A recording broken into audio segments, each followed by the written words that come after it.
Et bonjour les amis turfistes, c'est un vrai plaisir de se retrouver pour le pronostic du quintet de ce mercredi puisque nous avons droit au trotteur et le grand national du trot. Et j'ai envie de rajouter, les amis turfistes, aujourd'hui, un très beau plateau proposé ce mercredi 15 octobre 2025 à Feur en réunion à course 1 à 13h55, puisque bien, ça n'a pas toujours été le cas cette année dans le Grand National du Trot. Nous avons des super chevaux et nous en avons plein. Ah eh oui, donc sportivement là, on est bon. Alors d'un point de vue Paris, eh ben, on va essayer de trouver les bonnes bases, le bon choco, le bon tocard du jour, bien évidemment. J'ai plein d'infos sur chacun de ces partants. On va donc essayer de trier le grain de livret. Pensez les amis turfistes au petit pouce ce mercredi. Pensez à vous abonner si ce n'est pas encore fait sur cette chaîne. Bien sûr, ce travail complet sur l'étude du quintet est effectué tous les jours, ou presque. Allez, c'est parti avec cette étude. Et le numéro 1, on commence fort, avec 13 victoires plus 13 places en 33 courses courues. Jason Boy présente quelques garanties sur sa qualité. C'est le moins riche ici, mais il reste sur une belle victoire à Marseille. Il a bien travaillé, selon Hervé Chauve l'a fait sur Equidia.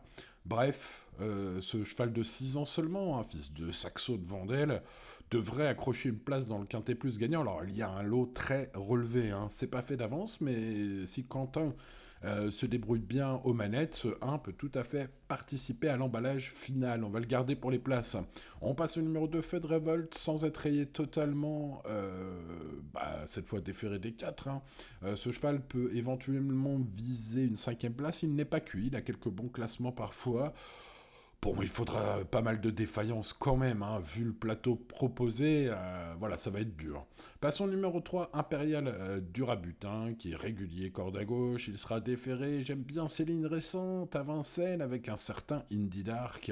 Alors, même si le cheval a été un brin décevant ensuite au Croisé-la-Roche, où il est parti grand favori, et n'a pu faire que 4e.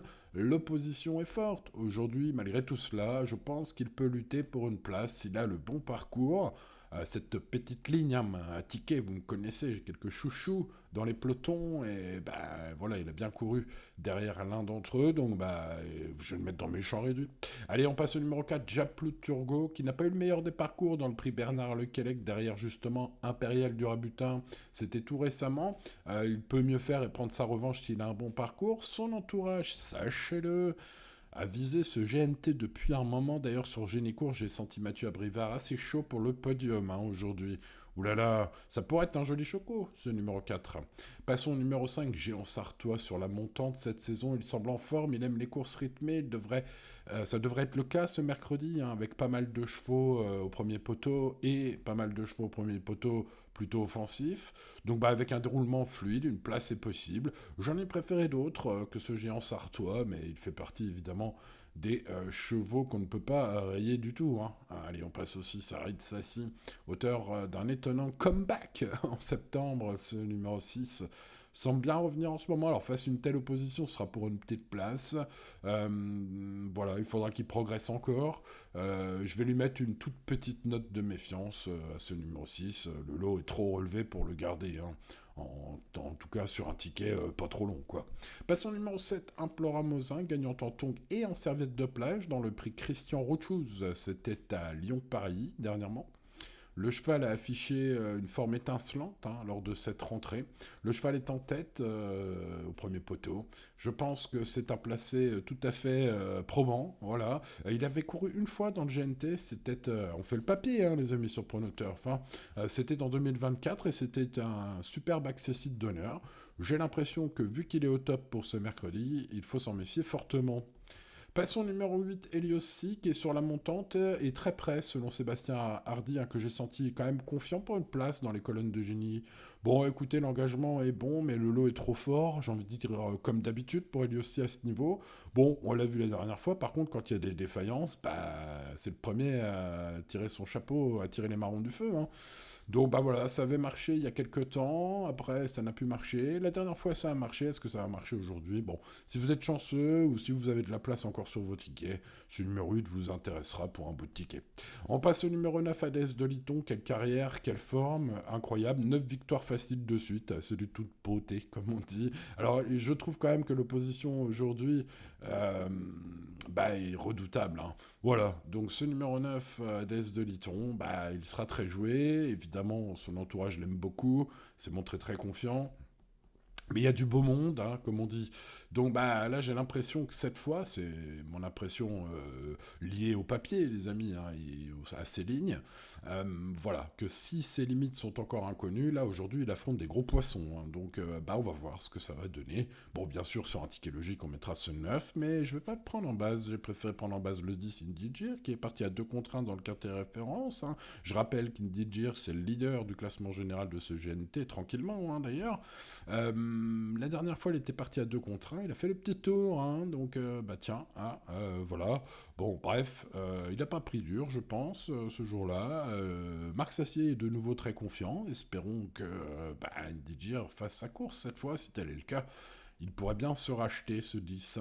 Passons au numéro 11, Oriasus Della, qui reste sur une excellente performance à Vincennes dans une course B européenne. Hein. Je rappelle que le Grand National du Trot, comme son nom l'indique, est une course nationale, est une épreuve, un tournoi national. C'est donc un chic cheval qui peut encore finir sur le podium s'il est piloté de main de maître, hein, car dans ce lot, il faudra un Gabriele Guelormini bien en forme, hein, car il n'y a pas non plus une marge de fou. Hein, mais bon, il fait partie des chances logiques. Passons au numéro 12, Invictus Madiba, qui a repris de la fraîcheur, travaille bien selon Bastien Michardière hein, dans son interview sur Equidia. C'est pas le premier venu, ce cheval, car il est capable de bons chronos sur piste plate. Il mérite une belle petite note de méfiance, ce numéro 12. Passons au numéro 13, Harmonie du Rabutin, qui affiche 17 victoires plus 19 places en 46 sorties publiques, excusez du peu, c'est un éblouissant taux de réussite de plus de 78%. Oui, j'ai sorti la calculette. Dans sa carrière, bref, cette jument de 8 ans reste sur un succès convaincant hier. De retour à domicile, hein, on est à la maison. À Feur, hein, avec l'écurie Huguet. Cette fille de Royal Dream déjà couru, il a couru récemment d'ailleurs, hein, et devancé même Easterman hein, en septembre, c'est pas rien. Hein. Voilà, donc cette fille de Royal Dream peut viser la victoire tout simplement ce mercredi. Alors il faudra que Serge Pelletier trouve les bons dos, hein, je l'ai déjà répété au cours de cette vidéo. Voilà, il y a de l'opposition, voilà, hein, mais ce 13 sera mon cheval préféré. Allez, passons au 14, Idéal du Pommeau. Ferré, c'est l'impasse du jour, hein, ce numéro 14. Il n'a qu'une course dans les jambes. Je rappelle qu'il s'était fait des fractures, multiples fractures au boulet, hein, donc il a été absent pratiquement 2 ans. Voilà, il a fait une seule course de rentrée, il est encore ferré, il rend 25 mètres dans ce lot de chevaux super affûtés. C'est pas le moment, je pense en tout cas, de suivre ce numéro 14, donc je conseille de faire l'impasse. Passons au numéro 15, Harley Gemma, qui vient de se réveiller dans le Grand Prix du Centre-Est. Eh bien écoutez, on va s'en méfier parce que c'est une jument qui sait finir fort. Il pourrait y avoir du rythme devant et avec un bon parcours, je pense que Théo Briand pourrait venir ramasser les fuyards et les morts. Hein. Donc attention à ce numéro 15. En plus, il va être à très belle cote. Pas grand monde ne l'attend plus haut 4-5e, mais ouais, avec le bon parcours, hein, je pense que ça peut le faire. Bref, vous l'aurez compris, je suis assez séduit par cette candidature. On termine cette étude par le 16 Orchestro qui rentre 50 mètres. Alors, il va quand même courir hein, pour essayer de prendre une place, il va faire la ligne droite finale. Donc, écoutez, voilà, on va pas le rayer totalement, par contre, ce serait quand même un peu un miracle. Hein. En plus, il a une course dans 15 jours, j'ai vu, plus intéressante que celle-ci. Ouais, donc je fais l'impasse sur ce numéro 16. Allez, on passe au préféré, les amis, sans plus tarder, Harmonie du Rabutin, le numéro 13, et ma base en or. Espérons qu'un Serge Pelletier des grands jours, car le cheval est au summum de son art. Il réalise une carrière de toute beauté, je le rappelle, plus de 78% de réussite, place et gagne incluse 17 victoires dans sa carrière, cette jument de 8 ans est en forme à domicile, a devancé Easterman à Feur, pas plus tard qu'en septembre dernier. C'est une fille de Royal Dream qui pourrait nous permettre de faire des rêves royaux ce mercredi, si, seulement si, hein, dans ce lot très relevé. Serge Pelletier lui donne le meilleur des parcours. Allez, on va croiser les doigts, espérons que ce numéro 13 porte chance d'ailleurs. Allez, passons à Indy Gir qui vient de faire le petit tour à 2 contre 1. C'est le leader du Grand National du Trot. Ce cheval-là vaut mieux que sa 5e place. Je pense qu'il peut se racheter aujourd'hui. Il faudra un meilleur parcours, peut-être aussi éventuellement quand même un pilote un peu plus motivé aujourd'hui qu'il y a quelques semaines. Allez, ils se disent le rachat est possible. Le 4, Japlou Turgot, la confiance de Mathieu Abrivard, hein, je le rappelle, dans son interview que j'ai pu vous relater au cours de cette vidéo, Mathieu Abrivard est quand même confiant. Hein. Bon, allez, on garde, le cheval est très régulier, en forme au premier poteau, ce numéro 4 va être à cote sympathique. Il peut, pourquoi pas, embêter les favoris pour le podium, hein, méfiance. Et puis Harley Gemma, j'ai beaucoup aimé son ultime course. Alors certes, c'est toujours un peu trompeur avec ses finisseurs, hein, quand ils ont le bon parcours, ils finissent fort, donc on les met tous dans notre bloc-notes. Mais attention, ce numéro 15 n'en est pas à sa première note. Hein. Donc, écoutez, voilà, l'engagement n'est pas forcément idéal aux 25 mètres, mais je l'ai dit aussi dans cette vidéo, les amis, il devrait y avoir pas mal de rythme. Hein. Il y a quelques chevaux qui vont aller devant normalement. Et si Harley Gemma se fait ramener au bon moment, ce numéro 15 peut surprendre la grosse cote. En tout cas, c'est mon tocard du jour. 13, 10, 4, on a déjà 3 bons chevaux. Le 15, avec un bon parcours, peut surprendre tout ce beau monde. Le 7, Implora Mosin n'est pas le premier venu, sa forme est étincelante. Le cheval vient de s'imposer en tongs et en serviette de plage à Lyon, Paris. La forme est au top. Il avait déjà bien fait dans une étape du GNT l'année dernière. Il pourrait réitérer cet exploit, ce numéro 7. Méfiance, méfiance aussi avec le 9, Hadès de Liton, qui évidemment reste sur 9 victoires faciles. Donc ce sera pour beaucoup le grand favori, ce numéro 9. Je demande aussi un peu à voir un corde à gauche, même si Antonin André, son coach, est rassurant sur ce sujet. Il me semble confiant, l'entraîneur, pour ce retour corde à gauche. Ça reste à voir. Hein. Le 1, Jason Boy, réalise une carrière parfaite. Il n'a contre lui que de courir contre des super chevaux, mais c'est un 6 ans. Je rappelle qu'il a 13 victoires plus 13 places en 33 courses courues. C'est de toute beauté, comme on dit, pour ce numéro 1. Donc on a des bons chevaux, on en a plein. Hein. Il y en a aussi le 11, Horatius Della, qui vient de s'imposer.